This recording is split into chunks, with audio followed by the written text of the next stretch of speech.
Hey guys, I want to walk you through the leaderboards on Gameplans and how they work. We've got currently 6 leaderboards on the platform. The first one is portfolio size. Now, what this means is essentially the total value of a portfolio by rank. Now, we've got just over 300 ranks at the moment. Now, that doesn't mean users. That means sizes of portfolios. So, there could be 10 people who have a portfolio size of 500, or there could be 10 people who have a size of a portfolio of 1.2 million or something like that. So it's not the total number of users, it's just the rank. You've only got one rank for each value of portfolio, and then you can kind of see where you sit based on everyone. So you can see the top rank here, and then to find your own portfolio, just scroll down to the yellow bar. This person's portfolio is worth 640,000. And their rank is 247 out of everyone there. So just good to sort of compare and sort of see where your portfolio size is compared to everyone. Second one we've got is passive income. So this is the income generated out of the portfolio. Sometimes, when people have got larger portfolios, it's generally backed by a negative passive income side, or vice versa. Could they have smaller portfolios but have some passive income coming through? So we've got the top rank there, just over 100K, and then if we scroll down, we can come down to the yellow. This portfolio is bringing in about $5,000 a year, which means it's ranked 94. And if we go all the way down, we can see some of the negative numbers of bigger size portfolios here and how much they're costing per annum. You can see also here that we've got a rank of 423 now. So, that's just to show you the differences between ranks. It's not that there's a certain number of portfolios that are on here that we're analyzing. It's essentially a rank per dollar figure, or each dollar figure is different depending on the rank. Third chart that we've got here is the best performer based on compound growth. So there's a caveat on this one. You have to hold the property for longer than 3 years, and it's the compound growth rate between when you purchased it and the value today. So some pretty strong ones up the top here and how they've performed over that longer term time horizon.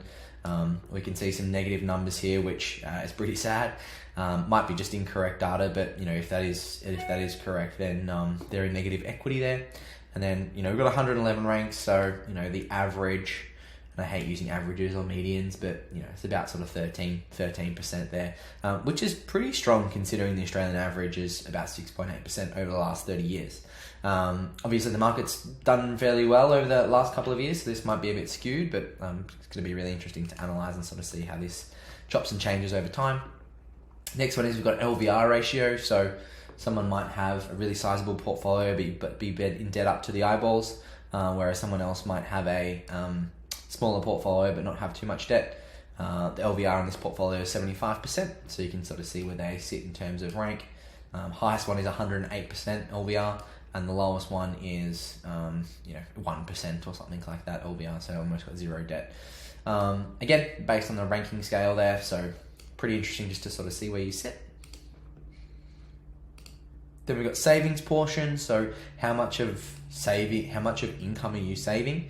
Some pretty high numbers, nice and early here, and then we get down right to the end where we start to see people are saving smaller amounts of income. So it's just good to see where do you sit when you're sort of how much you're saving per annum. This person is saving 42% of their income, so pretty strong from that side of things. And then you can sort of see where you sit compared to everyone else. And then we got the same thing again for lifestyle portion as well. So your expenses you can control. You can sort of, I might not go for that company, I might go for another company that are cheaper or whatever it might be. But relatively speaking, expenses can stay the same. It's lifestyle that actually, that lifestyle creep, if you're going out for dinner 3 or 4 times a week instead of 1 or 2, where that lifestyle portion comes into play. So again, you can start to see, okay, we're spending 21% of our income on lifestyle. That's actually pretty big. Maybe we want to come down to about 10%, which is in the top 30 rank here.